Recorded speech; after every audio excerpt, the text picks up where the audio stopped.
Happy Thursday, everybody. The Seattle Kraken's 5-game home winning streak came to an end last night. St. Louis Blues aren't very good. They're in 8th place in their division, but they beat the Kraken. That's all that matters. The final there was 3-2 last night at Climate Pledge Arena. Jaden Schwartz scored a goal, and Vince Dunn scored a goal as well, but it wasn't enough. The Kraken are currently, as we speak, second in the wild card race. They are 1 point behind third place Edmonton. And that's what you're alluding to. And Lane Lambert telling us earlier today, Cass, look, we get off to better starts. We could be in first place in the Pacific Division. Shot from the point, steered aside, rebound, score!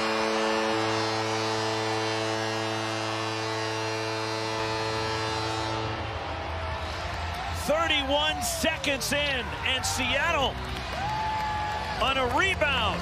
Well, exactly the start we were talking about. It's just a one face-off by Stevenson back to the point, D to D, and this puck just goes right to net, and Hofer wants this one back. He's trying to kick it out above Jaden Schwartz, but watch the patience by Schwartz. He doesn't come right into the blue paint. He recognizes the rebound's going to come to him. He's got his stick down, and he puts this one past Hofer. Perfect start for Seattle. Goal coming 31 seconds in from Jaden Schwartz. Snuggerud across the line, over for Robert Thomas. Backhand toward the slot. Loose puck picked up, and a save by Grubauer. Strap around, score! Logan Mailloux ties the game for the Blues. And the puck rolls out in front of Hofer. He leaves it for Fowler. Odd man rush for the Blues. Shed across the line. Shed. Now it's Fowler holding to Lang. Score! Redirection, the Blues take a 2-1 lead. The Kraken just played a solid defensive game and got some key contributions. I thought Kako was excellent. Centering pass, score! Robert Thomas, 3-1 St. Louis. And McCann plays it back for Larson. One-timer and a save, sliding by Hofer toward the post. Boy, Hofer has been sharp. Eberle centers, score!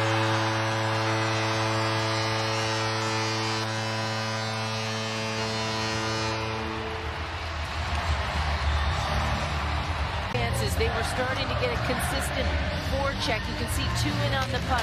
Eberle comes in to support as that third person, and he just finds Dunn, who slides down into the middle of the slot, just shows patience, wait until his teammates get possession. They get a clear look at him, but look at him just waiting for that moment. 5 seconds in the power play. Dunn leaves it. McCann, one-timer, Montour, saved by Hofer. Stevenson wins the draw, back to the point, nobody home, that will do it. And the St. Louis Blues hang on and get a 3-2 win in Seattle. They have won 3 out of 4.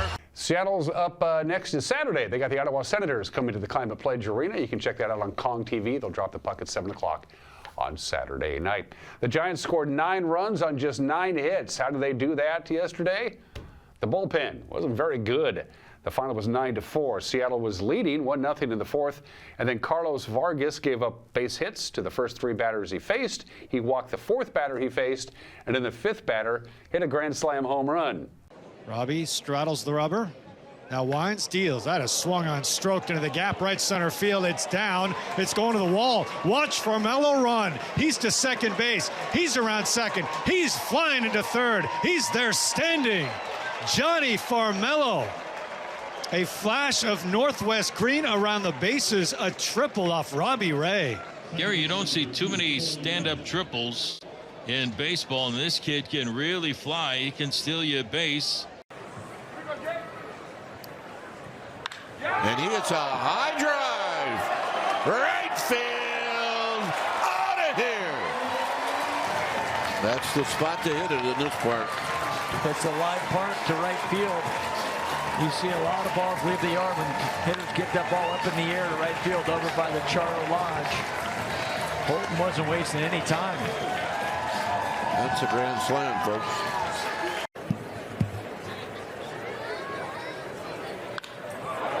Hit towards the gap, and it's going to fall. And it'll score 1. So Wilson comes in to score.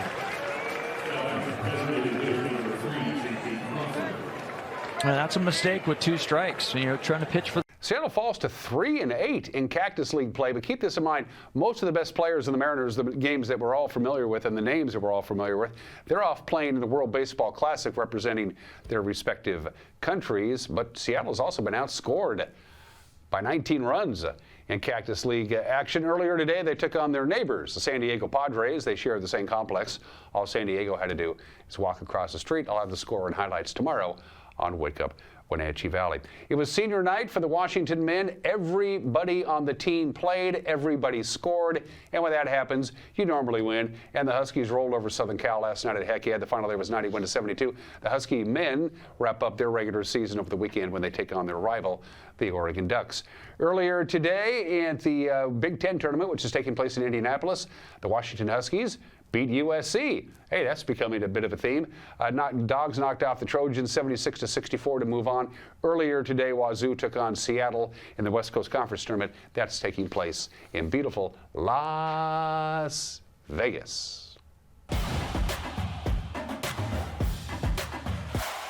All right, here we go. There are still a number of schools in the running for trophies in the state basketball tournament. Lake Roosevelt not among them. Of course, they were eliminated, as you know by now. Tudor Lake beat them. The final there was 58-48. Earlier today in the quarterfinals, Brewster took on Reardon, and we will have that score for you tomorrow on Wake Up Wenatchee Valley. In the 1B basketball tournament in the girls, Pateras moves on. They beat Pell 59-45. Amira Cooley Hardline eliminated. Lummi Nation beat them 56-48. Later on tonight in the quarterfinals, Waterville Mansfield takes on Yakima Tribal at 7:15. At 5:30 tonight, the game is getting ready to get going. Again, in the quarterfinals, the Pateras girls take on #1 ranked Nia Bay. In the 1A basketball tournament in Yakima, the Chelan Goats gave the Zilla Leopards all they could handle for about a half. Zilla is undefeated and ranked #1. They've won a lot of state championships, but Chelan couldn't hold with the Leopards in the second half. Zilla pulls out the victory earlier today, 68-53. But Chelan can still take home a trophy. Can't win the championship, but they can still win a trophy. They'll take on Annie Wright tomorrow at 9 a.m. In the 2B basketball schedule, it looks something like this. Okanagan knocked off Mount Vernon Christian in their opening game 60-51. Liberty Bell is done. They lost to Adna 49-39. And earlier, in fact, the game is going on as we speak, but don't change the channel. In the quarterfinals, the Okanagan boys are taking on Tri-Cities Prep. I'll have that final for you tomorrow. And finally, in the 1B basketball schedule for the boys in Spokane, earlier today, Amira Cooley Hardline took on Columbia Adventists, and I'll have that final for you tomorrow as well. And those are just some of the games that people are playing